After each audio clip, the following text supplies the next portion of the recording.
માર્કેટયાર્ડમાંથી હરાજીમાં ખરીદેલો કપાસ સીસીઆઈ સેન્ટરમાં ઉતારાતો હોવાનો આક્ષેપ। મહેસાણાના વિસનગર માર્કેટયાર્ડમાંથી કપાસના પોલમપોલનો આક્ષેપ થતા હરાજીની પ્રક્રિયા બંધ કરવી પડી। માર્કેટયાર્ડમાં કપાસની ખરીદી કરી સીસીઆઈ સેન્ટરમાં ટેમ્પા અને ટ્રકો ઉતારતા હોવાના આક્ષેપ સાથે ખરીદી કરતા 10 વેપારીઓ બુધવારે હરાજીથી અળગા રહેતા હરાજી પ્રક્રિયા બંધ કરવી પડી। સીસીઆઈ સેન્ટરમાં ટેમ્પા અને ટ્રકો ઉતારતી હોવાના આક્ષેપ સાથે કપાસના 10 વેપારીઓ હરાજીથી દૂર રહ્યા। વેપારીઓના મતે સરકારે ટેકાના ભાવ જાહેર કર્યા, તેમાં ખેડૂતો સીધે કપાસ વેચાણ કરવા જાય તો અમને કોઈ વાંધો નથી, પરંતુ માર્કેટયાર્ડમાંથી કેટલાક વેપારીઓ ખેડૂતો પાસેથી હરાજીમાં ભાગ લઈ માલ ખરીદી બારોબાર સીસીઆઈ કેન્દ્રમાં આપતા હોવાનું ધ્યાને આવ્યું તો ચેરમેનના મતે 8 થી 10 ગાડી કપાસ વેચાણ માટે આવી હતી, પરંતુ બપોરે લેબર ન હોવાથી 2 ગાડીનો માલ રહી ગયો, જેની આવતીકાલે હરાજી કરાવાશે। વેપારી મહામંડળના મતે બારોબાર કોઈ માલ વેચાતો નથી।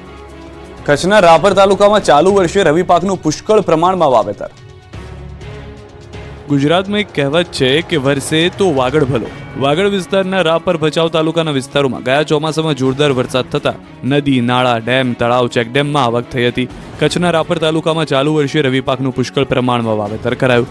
ખેડૂતોએ ચણા, રાયડો, જીરું, ઈસબગુલ, વરિયાળી, શાકભાજી અને ઘાસચારો મળી રાપર તાલુકામાં 62,000 હેક્ટરમાં વાવેતર કર્યું। છેલ્લા ઘણા સમયથી નર્મદા કેનાલથી સિંચાઈનો લાભ મળતા જ વાવેતરમાં વધારો થયો। રાપર તાલુકાના 39 ગામ અને ભચાઉ તાલુકાના 27 ગામડા નજીકથી નર્મદાની કેનાલ પસાર થઈ રહી છે, જેના કારણે આ પંથકમાં ખેડૂતોને સારા પ્રમાણમાં લાભ મળી રહ્યો છે। ખેત ઉત્પાદનમાં પણ વધારો જોવા મળ્યો છે। ગત વર્ષે રાપર તાલુકામાં જીરું, રાયડો, ઘઉં, શાકભાજી, સબગુલ, એરંડા, કપાસનું 125 કરોડનું ઉત્પાદન થયું હતું।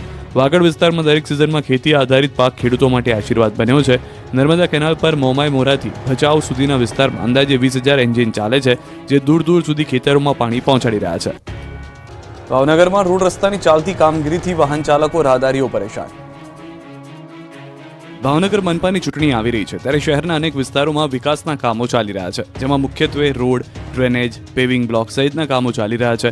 રસ્તા પર ઠેર ઠેર ખોદકામ ચાલી રહ્યું છે, જેને કારણે વાહન ચાલકો અને રાહદારીઓ ભારે મુશ્કેલીનો સામનો કરી રહ્યા છે।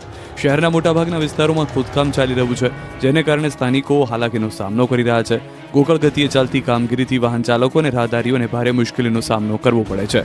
શહેરના સંસ્કાર મંડળ, શિવાજી સર્કલ, તળાજા જકાતનાકાથી શિવાજી સર્કલ, નિર્મલનગર, વાઘાવાડી રોડ, મહિલા કોલેજ સહિત અનેક વિસ્તારોમાં જ્યાં જુઓ ત્યાં રોડ ખોદીને કામગીરી ચાલી રહી છે, જેની અસર વાહન વ્યવહારો પર પડી રહી છે।